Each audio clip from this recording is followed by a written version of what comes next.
You know the channel loves seeing you, Kai. Today, we're talking about the Question Omnibus. Something that we both kind of read. I guess maybe you sent it in like a video or something like a while ago, and I was like, hey, that's been on my TBR as well.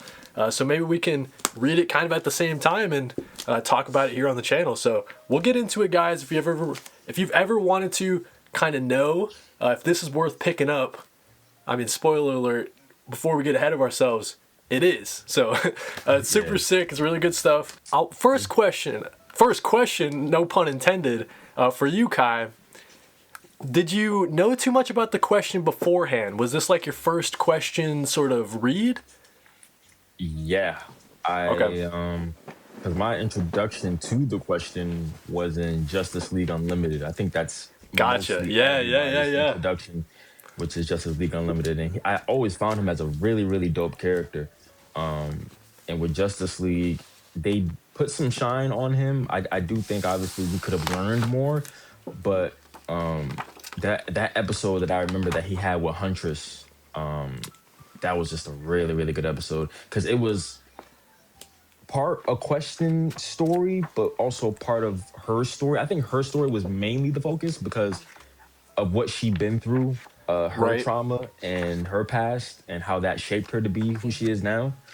But yeah, I always found the question that's just really dope, and I found him obviously very Rorschach adjacent, or like Right. him and Rorschach are like kind of one of the same, which they are. I think this book kind of really solidified. They even play on the Rorschach thing in this. Love book. that issue. That's a good issue. Yeah, it's a really good issue. So yeah, I after reading this book, I am definitely a big fan, and I want to read more. I'm not sure if he has many solo Right. works after this. I know this is like his big one for sure, but I would love to read more of the question after this, man. Would love to. Like I said, I don't know if he has many runs, but Right.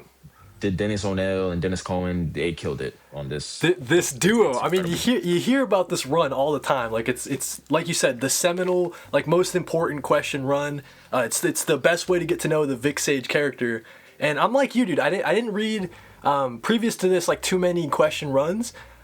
Honestly, I'm kind of more I know more the question from the Renee Montoya side recently in the DC universe as someone who's kind of taken up that mantle. But yeah, man, just some classic older material. I guess that's my next question for you. Do you kind of find it hard to read some of the older stuff? Maybe like I don't know, like this isn't Golden Age, obviously, but like any of that kind of Silver Age, like Bronze Age sort of era, do you find it harder to kind of read versus like the modern day stuff? I actually don't. Okay. I don't. So to put this out there, I read this in 2 days. Oh, So man, nice. yeah, I kind of flew through it. The first day, I read 11 issues that I remember, and then I stopped because I was like, you know what? Let me just chill, digest, and see what I grab from those 11 issues that I read. But no, it reads well. It reads It so does, well. dude. Honestly, I know that for some people like Silver Age can be tough. Yeah. Because usually with Silver Age, it's heavy dialogue. Right. This to me isn't that. Honestly, It's not. It's actually You're right. the complete opposite, in my opinion. Somebody in the comments said, "What series?" We're talking The Question by Dennis O'Neil and Dennis Cowan, this creative team. But no, yeah, this reads so well. It's so fluid. I think, yeah, in some issues maybe the dialogue is heavier than others, but even then, it's still not a chore to get through. At least in my opinion, I think, like I said, I would agree. I read through this like it was a breeze. It was cohesive. It was great. I had no issues with it at all. Yeah, I would agree. I would say that typically, like you said, like this kind of era of comics, yeah, maybe a little too worried, and that's a big turnoff for me. But this thing, like you said, reads so well. And as we get into it, I guess like the most applicable like modern series that I can compare this to, and I was wondering your thoughts on it. This gave me the vibes of the Chris Condon Montos Green Arrow, like Yeah. to it, like almost to a Yeah. T. It's kind of crazy. 100%. I agree. 100%. Which, I mean, not to, I mean, we've already kind of opened up that can of worms or whatever, and that sort of sadness that the Yep. series was canceled. But yeah, that's kind of the vibe. So if you were picking up that Chris Condon Montos Green Arrow series, I would say that this is kind of the same vibes. So if that vibe with you, I would recommend this stuff. Highly recommend it. I also have a question for you as well. Yeah, lay it on me. When you were reading this, what was the thing that stood out to you first? Was it you getting to know more of Vic Sage's character? Was it the art, how expressive it was, or was it how Dennis O'Neil was characterizing the question? That is a great question. We're going to be doing that a lot. No puns intended every time we do that, right? But I think for me, the first thing that stuck out, honestly, because at first, right, the Vic Sage character, he's kind of an asshole, right? Before he goes through like that character change and like kind of sets him on the path to be. Honestly, like after he has that encounter with the Batman, where the Batman's like, dude, you're gonna get yourself killed, man. Like this is not the way to go about crime fighting, like protecting your community. Like if you're gonna do it, you gotta do it. Like actually commit yourself to it. And after that moment, that's where the question like really started evolving as a character. But the first thing that stuck out to me was honestly the art. Like the art to me was just so. I said it like I did a post on Instagram or whatever. I said that it's like it's vibey, it's saucy from the start. Like it's just you just want to like live in this version of Hub City, like this corner of the DC universe. Yeah, it's very influential. I can see like from this series and how we get to some of the series that are coming out. So what about you? What was like the first thing that kind of stuck with you in that first when you first picked it up? I mean, the art is amazing, but I would say I think it was definitely me just getting to know more of the Question's character. His growth, Yep. I think, was really surprising me, and just the themes that were being tackled here, especially about the brutality aspect of it. Like that stuff is really great too. The issue I think that stood out to me the most was I'm forgetting the villain's name, but it was the abusive father's son and how he came to be. That part was really interesting because is with the melty face. Is that gotcha? Face. Yeah, I thought that was a great outlook on pressure from your family, like being pressured to be this thing that you're not that you're not even up to be, but also how obsession can turn into, I guess I don't want to say blind faith, but it could turn into something else entirely because his whole life he'd been trying to catch up to his father, trying to please his father over and over again. That sense of validation that I would say can be very tricky. And when I saw that, I was just like, man, this is like kind of, it's devastating because you see where he started and then now you see how he's ended up. And all of it was just to be validated by his father. All he wanted was his father to love him back. And I just like, yo, it's actually really tragic story to him. So that issue for me really, really stuck out for me, I think.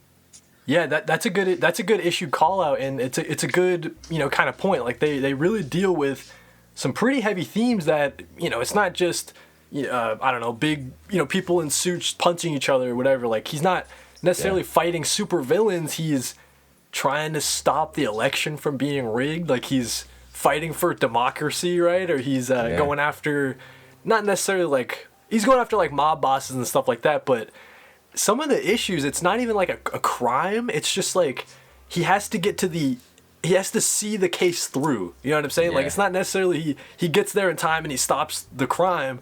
He's just there to witness kind of how it all plays out. Like he needs to find the answers to these questions, I guess.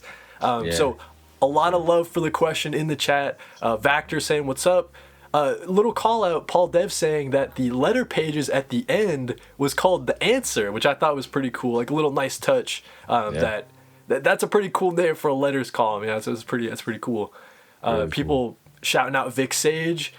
And that's like another point that I want to pick up on from what you were saying. Just, I didn't know the Vic Sage character was so complex, I guess, right? Like, whenever we see him in other media, like you said, the Justice League Unlimited show, we maybe don't see him as that Vic Sage persona.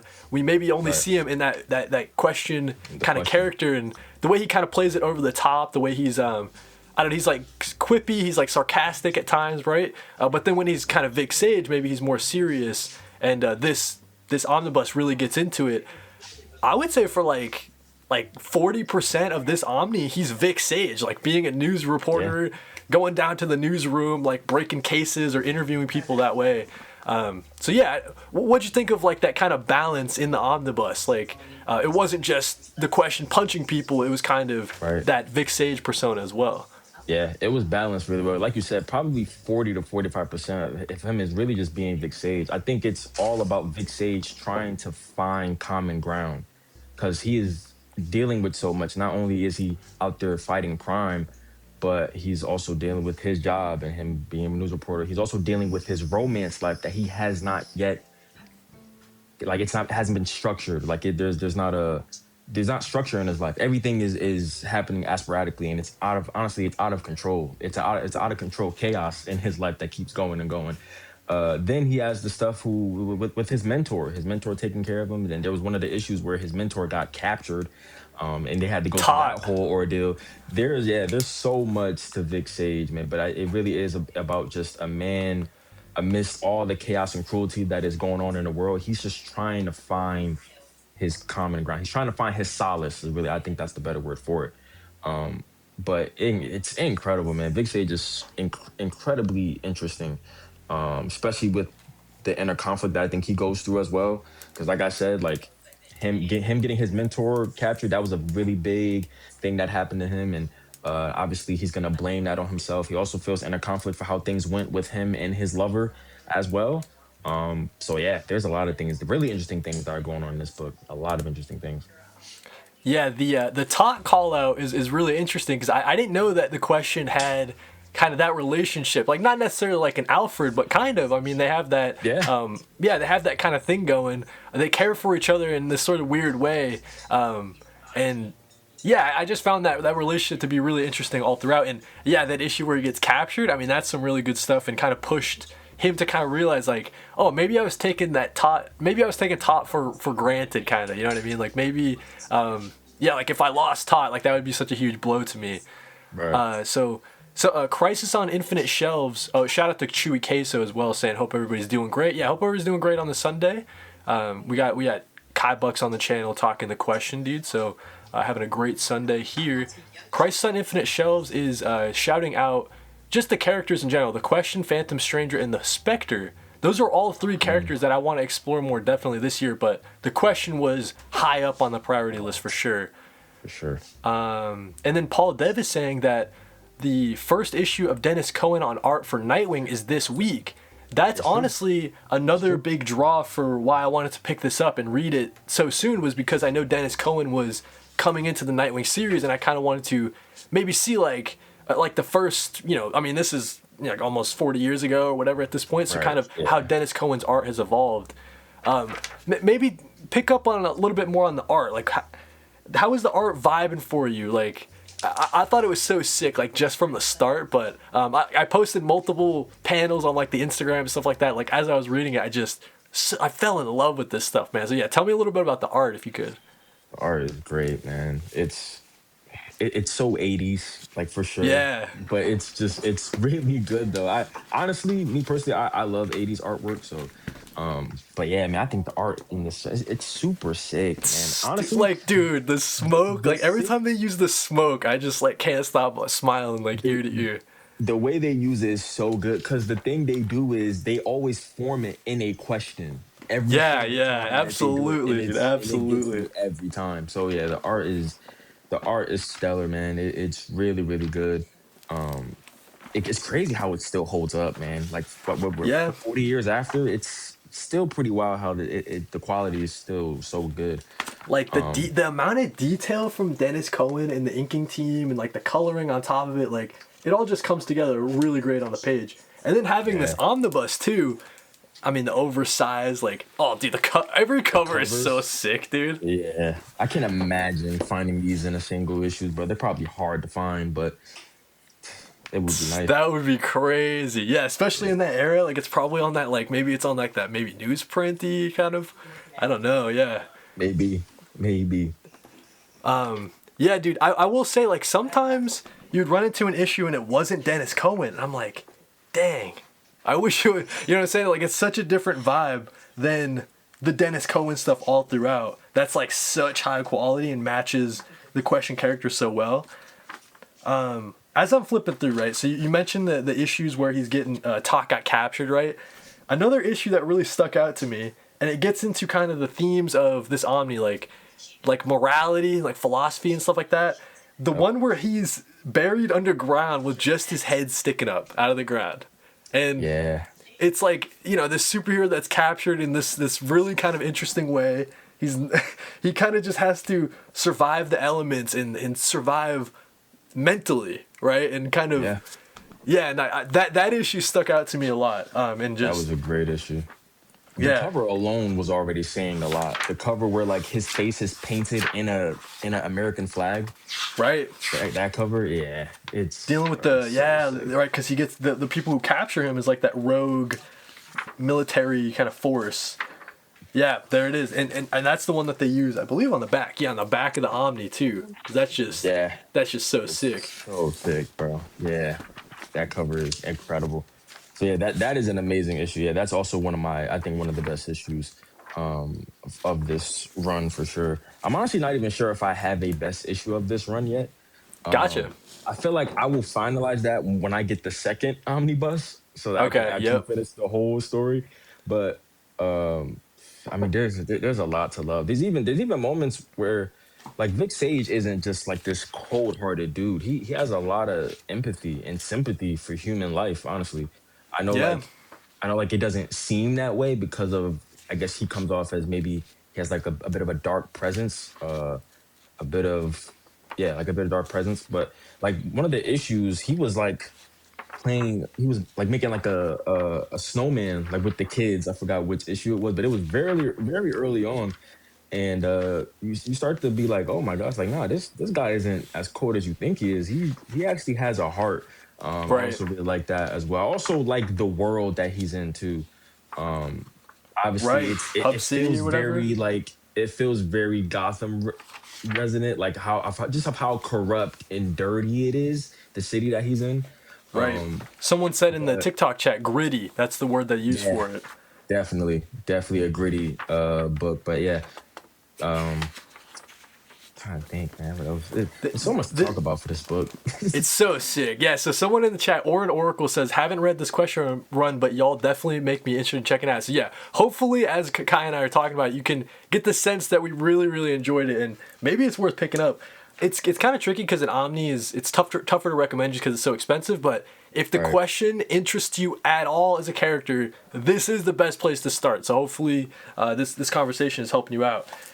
As I was flipping through, another issue that stuck out to me was this one where the question is sort of captured by this. There's like this dude, a serial killer. He's like a doctor. He's wearing like a mask or whatever, but it turns out it's this doctor, and he's sort of is about to inject the question with the thing that's been killing people, and the question sort of convinces him like he's like, although I'm not perfect, like I'm trying to get better, and like Right. isn't that like I don't know. I just found it so like profound and compelling. Like just seeing the philosophical kind of conflict between these two characters, and the way it ends. I mean, the dude just like stabs himself because he's like, I'm not going down a good path.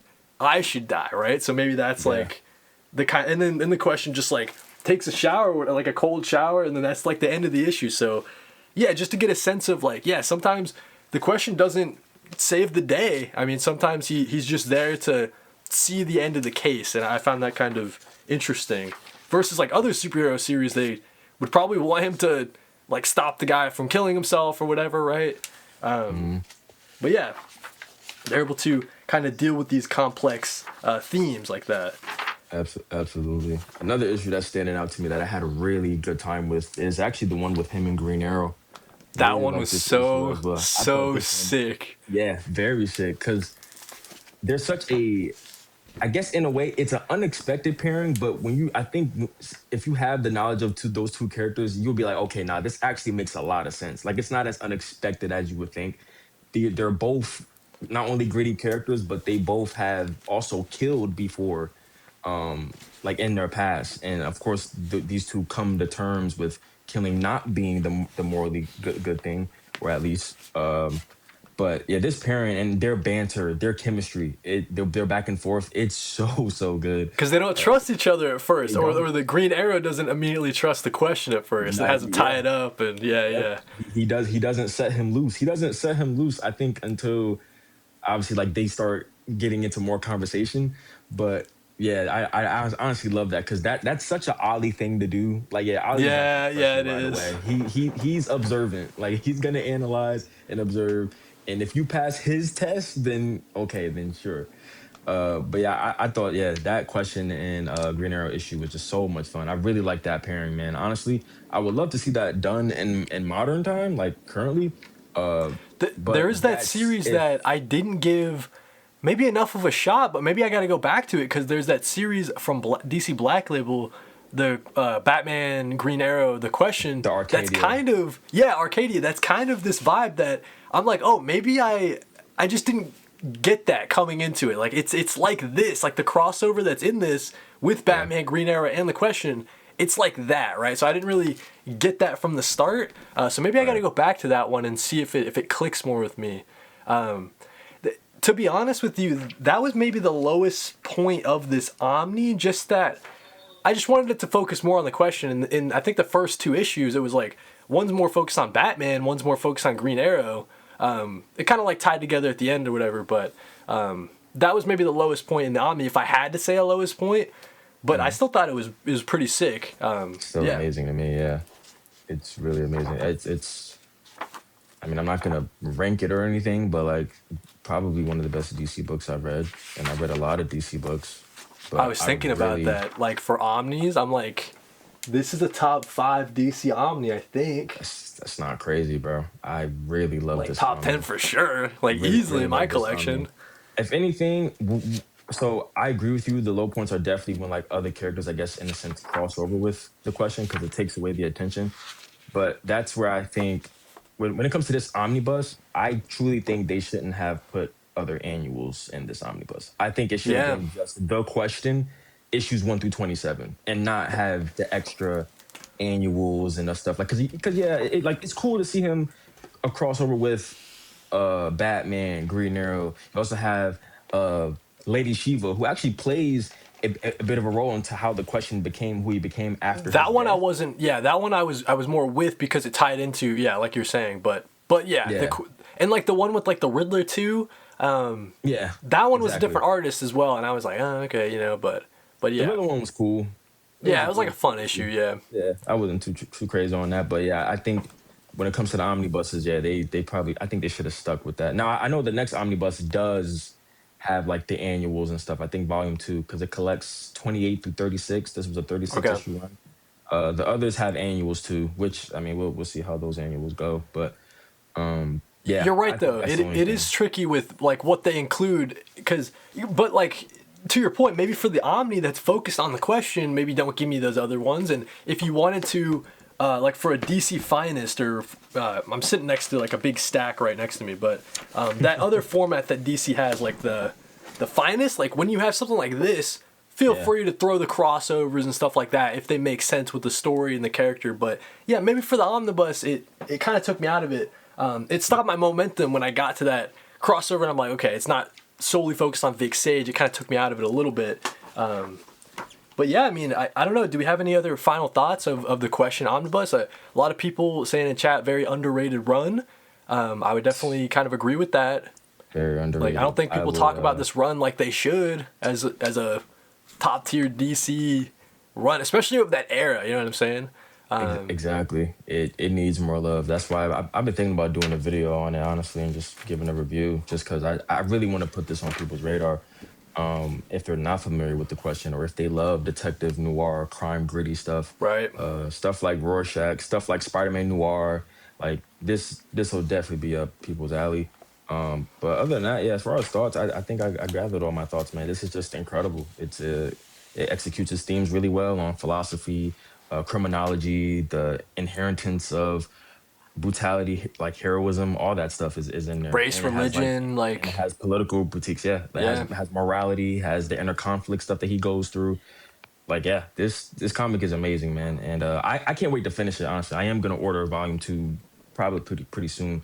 Uh, That but was my next yeah, I question. can't wait to Like, finish that. obviously, it sounds like you plan on continuing it, and it Yeah, sounds like that second Omni. Like, I got to get that as well, just to have the set and be ready to. Like, you just have them together, and you just have such a great run right. collected in Omni. So, pretty excited about that. Really Um, excited, especially with how that ended, because yeah, his love interest is in like a coma right now. Like, yeah, all this stuff with the election. Yeah, oh because my, the election stuff, man. Oh man, right, brutal, yeah. I thought that was a pretty brutal. overarching like narrative, like the future of Hub City and like the actual like importance of elections and democracy and stuff like that. And yeah, Yeah, yep. yeah, just so different. I guess that's my like last thoughts. It's just so different from other stuff I've tried reading in this era. Like if other stuff in this era gives you guys sort of issues, check this out. Like check it out on the app, DC Universe Infinite. Give it like a 2 issue. Just see if it vibes with you. But yeah, Yeah, I can't recommend it enough, especially in this omnibus format. It looks so good. And yeah, I think that'll do it for our thoughts on the question. Yeah. absolutely. Uh, Amazing so series. so Kai, we love having you on the channel, but I want to give you your platform to shout yourself out. Where can people find you, and do you have any cool projects coming up? Yeah, Four Row Friends. We will be having our podcast up and running again. We will be back. It's actually funny how some people ask us like, "Yo, you guys coming back?" I'm like, "Yeah, we'll be That's back. always a We'll be nice back for feeling, sure." right? Yeah, It's yeah. always nice, yeah, to know that people actually tapped in. That's really cool. So that will be up and running again, and then of course on my Instagram, Khibucks 6 is my name on Instagram. Khibucks 0 here on TikTok. And then on Letterboxd, you can follow me at Kai Bucks because tonight is Oscar night. I will be tapping in. I already did Who's my. winning Best Picture? What do you think? What do you think? I am. I'm rooting for Sinners to win Gotcha. Best Yep. Picture, but I do think the Academy is gonna go for one battle after another. I really do Gotcha. because Sinners Yeah. and One Battle are those are the two that are battling tonight. It's just Gotcha. like Sinners has 16 nominations. One Battle has 13. Those are the Okay. top Yep. dogs for tonight. So those two are going to be battling it out for who's going to come out on top as far as awards. But it's going to be an interesting night. There are some categories that are very up in the air, like Best Actor. Best Actor is very up in the air. We don't know if it's Gotcha. Timmy. We don't know if it's Michael B.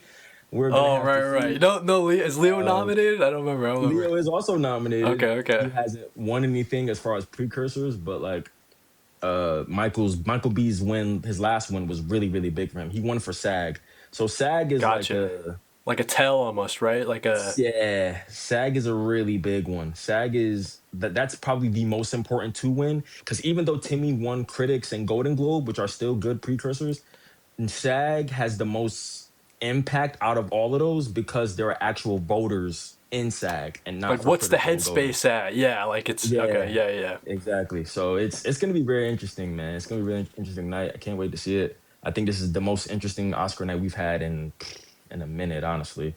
Yeah. So we'll see how it goes. We'll see how it goes. I'm excited. Right on, man. So yeah, you got to follow the Tastemaker on all his platforms to hear his thoughts. I say it all the time. Best recommendations in the game. So yeah, shout out to Kai for joining us again. That was our review of the Question Omnibus. Tune back in. We'll probably figure out something else to talk about. We'll be doing these quite often, I'm sure. But yeah. Yeah, we So yeah, will. shout out to Kai and read more comics. Absolutely.